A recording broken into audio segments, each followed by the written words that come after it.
Hello children, so your order copies I have received. This is the thing where you get your timetable also. So please don't waste your time, start studying. Every minute is important from now. So for class 5, 25th you have EVS paper in the afternoon, and on 26th, so the maths paper you will be having in the morning. ನೋಡಿ 26ನೇ ತಾರೀಕು ಬೆಳಗ್ಗೆ 10 ಗಂಟೆಯಿಂದ 12 ಗಂಟೆವರೆಗೂ exam ಇದೆ. So ಹಾಗಾಗಿ ದಿನಾಗಲೂ ನೀವು timings check ಮಾಡ್ಕೊಂಡು ಹೊರಡಬೇಕು. ನೀವು ಬೆಳಗ್ಗೆನೇ ಸ್ಕೂಲ್ಗೆ ಹೋಗಿ ರೀಚ್ ಆದರೆ ತುಂಬ ಒಳ್ಳೆಯದು. ನೀವು ರೀಚ್ ಆಗ್ತಿಲ್ಲ, ಎಕ್ಸಾಮ್ ಟೈಮಿಗೆ ಮಾತ್ರ ಹೋಗ್ತೀನಿ ಅಂದಾಗ ನಿಮ್ಮ ಟೈಮ್ ಟೇಬಲ್ ತುಂಬ ಇಂಪಾರ್ಟೆಂಟ್ ಆಗುತ್ತೆ. ನೀವು ಬೆಳಗ್ಗೆ ಇರೋ ಎಕ್ಸಾಮಿಗೆ ಮಧ್ಯಾಹ್ನ ಹೋಗಿದ್ದೀರಾ ಅಂದರೆ ನಿಮ್ಗೆ ತುಂಬ ದೊಡ್ಡ ಲಾಸ್ ಅದು. ಸೊ ಹಾಗಾಗಿ ನೀವೇನು ಮಾಡಬೇಕು ಅಂದರೆ ಟೈಮ್ ಟೇಬಲ್ನ ಕರೆಕ್ಟಾಗಿ ಫಾಲೋ ಮಾಡಬೇಕು. ಫಾರ್ 8th ಸ್ಟ್ಯಾಂಡರ್ಡ್ 8ನೇ ಕ್ಲಾಸ್ಗೆ 25ನೇ ತಾರೀಕು ತೃತೀಯ ಭಾಷೆ. ಸೊ ಮಧ್ಯಾಹ್ನ ಇರುತ್ತೆ 2:30ಇಂದ 5 ಗಂಟೆ. ಸೊ 26ನೇ ತಾರೀಕು ಗಣಿತ ಇರುತ್ತೆ ಮಂಗಳವಾರ. ಈ ಎಕ್ಸಾಮ್ ಬೆಳಗ್ಗೆ ಇರುತ್ತೆ. So Tuesday's exam you have in the morning, so never forget it. So 27th ವಿಜ್ಞಾನ ಸೈನ್ಸ್, ಸೊ ಅದು ಮಧ್ಯಾಹ್ನ 2:30 to 5. ಸೊ 28ನೇ ತಾರೀಕು ಸಮಾಜ ವಿಜ್ಞಾನ social science, again you have it in the morning. So ಬೆಳಗ್ಗೆ ಎಕ್ಸಾಮ್ ಇದೆ. ಸೊ ಹಾಗಾಗಿ 26, 28 ನೀವು ತಲೆಯಲ್ಲಿ ಇಟ್ಕೋಬೇಕು. ನಿಮಗೆ ಯಾವಾಗ ಇದೆ ಎಕ್ಸಾಮು ಬೆಳಗ್ಗೆ ಇದೆ ಅಂದ್ಬಿಟ್ಟು. So don't miss, don't go after your exam timings. They will not reconduct the exam. This is not school papers.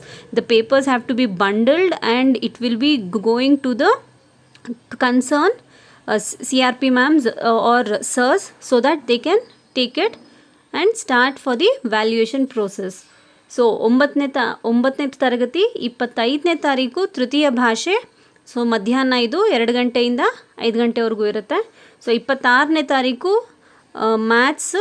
So ಇದು ಮಾರ್ನಿಂಗ್ ಟೈಮ್ 10 to 1:15 ಇರುತ್ತೆ. ಸೊ 27th ವಿಜ್ಞಾನ ಸೈನ್ಸ್ ಮಧ್ಯಾಹ್ನ 2 PM to 5:15 you have.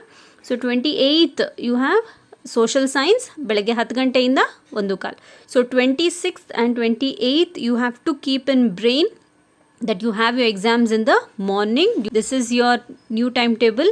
So one last thing I would like to tell you all is, please don't get panic. Have patience, read the question twice. In maths I have seen most of the students in a hurry to do, they will not show the working column ಹಾಕಿ ನೀವು ಅಲ್ಲಿ work ಮಾಡಿದರೆ, ಒಂದು multiplication ಇರ್ಬೋದು, division ಇರ್ಬೋದು ಮಾಡಿದರೆ ಅದು ಒಂದು strong evidence ಆಗುತ್ತೆ ಮಗು ಲೆಕ್ಕ ಮಾಡಿದೆ ಅಂದ್ಬಿಟ್ಟು. ಸೊ ಹಾಗಾಗಿ ನಮಗೆ ಮಾರ್ಕ್ಸ್ ಕೊಡೋದಕ್ಕೆ ತುಂಬ ಈಸಿ ಆಗುತ್ತೆ. ಅದೊಂದು ವಿಷಯ. ಮತ್ತು in science diagrams are very very important. Please concentrate on diagrams also. Please see to that you do the diagrams. Practice once and go. And in the examination, so most of the questions will be like think and answer. So please see to that you think and answer. Don't mug up things and all. So concentrate on your spellings. So I'll release all the question papers by end of the day. Okay, I'll release the question papers first. If I can answer, I'll see to that I answer it later. Okay. So all the best. I'm so happy that you're completing so soon, so that at least from next month you'll have peace of mind and you can enjoy your holidays. Don't expect any holiday for Holi and all. Leave. See, exams are more important. Leave all your fun and entertainment to a side.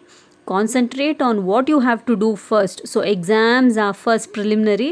Stop using making reels in Instagram and all. I've seen students, though they have exams, they're bothered about their Instagram account and all.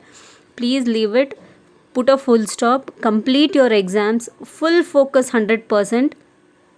Read till whatever time you can read. ರಾತ್ರಿ ಎಷ್ಟೊತ್ತಾದ್ರೂ ಓದ್ಕೊಳ್ಳಿ. Spellings ಗೊತ್ತಿಲ್ವಾ ಬರೆದು practice ಮಾಡಿ. Maths ಅಂತೂ ಓದೋ ಅಂಥ ವಿಷಯನೇ ಅಲ್ಲ, ನೀವು ಬರದೇ ಪ್ರಾಕ್ಟೀಸ್ ಮಾಡಬೇಕು. ಹಿಂದಿನೂ ಅಷ್ಟೇ ನೀವು ಬರದೇ ಪ್ರಾಕ್ಟೀಸ್ ಮಾಡಿ. ತೃತೀಯ ಭಾಷೆ ಅದು ಯಾವತ್ತೂ ನಿಮಗೆ ಟಫ್ ಅನಿಸುತ್ತೆ, ಯಾಕಂದರೆ ನೀವು ಓನ್ ವರ್ಡ್ಸಲ್ಲಿ ಬೇಗ ಕೂಡಿಸಿ ಅದೆಲ್ಲ ಬರೆಯೋದಕ್ಕಾಗಲ್ಲ.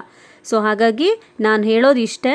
ಫೈನಲ್ ಆಗಿ ನಾನು ಮಾಡಲ್ ಕ್ವಶನ್ ಪೇಪರ್ಸ್ ಏನೇನು ರಿಲೀಸ್ ಮಾಡ್ತಾಯಿದ್ದೀನಿ ಹೊಸದಾಗಿ, ಅದನ್ನು ಓದ್ಕೊಳ್ಳಿ.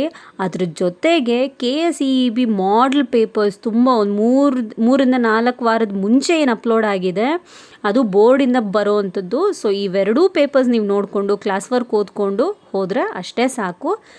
ಇದರಿಂದನೇ ನಿಮಗೆ ಜಾಸ್ತಿ ಮಾರ್ಕ್ಸ್ ಬರೋಕ್ಕಾಗುತ್ತೆ.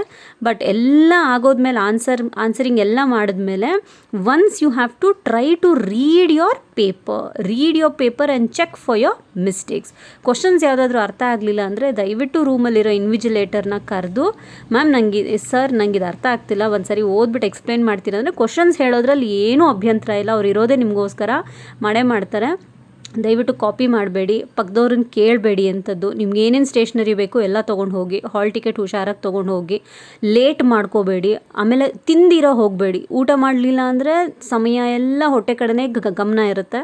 ಸೊ ಹಾಗಾಗಿ see to that you eat well, then go 1 hour or half an hour early to school, cool down yourself and say a small prayer. ಒಂದು ಚಿಕ್ಕದಾಗಿ ದೇವರಲ್ಲಿ ಪ್ರಾರ್ಥನೆ ಮಾಡ್ಕೊಳ್ಳಿ, ಅಪ್ಪ ತಂದೆ ನನ್ನ ಜೊತೆ ಇರು, ನನಗೆ ಹೆಲ್ಪ್ ಮಾಡು, ನಿನ್ನ ಆಶೀರ್ವಾದ ನನ್ನ ಜೊತೆ ಇರಲಿ ಅಂದ್ಬಿಟ್ಟು ಮತ್ತೆ ಸ್ಟಾರ್ಟ್ ಮಾಡಿ ಎಕ್ಸಾಮ್ನ.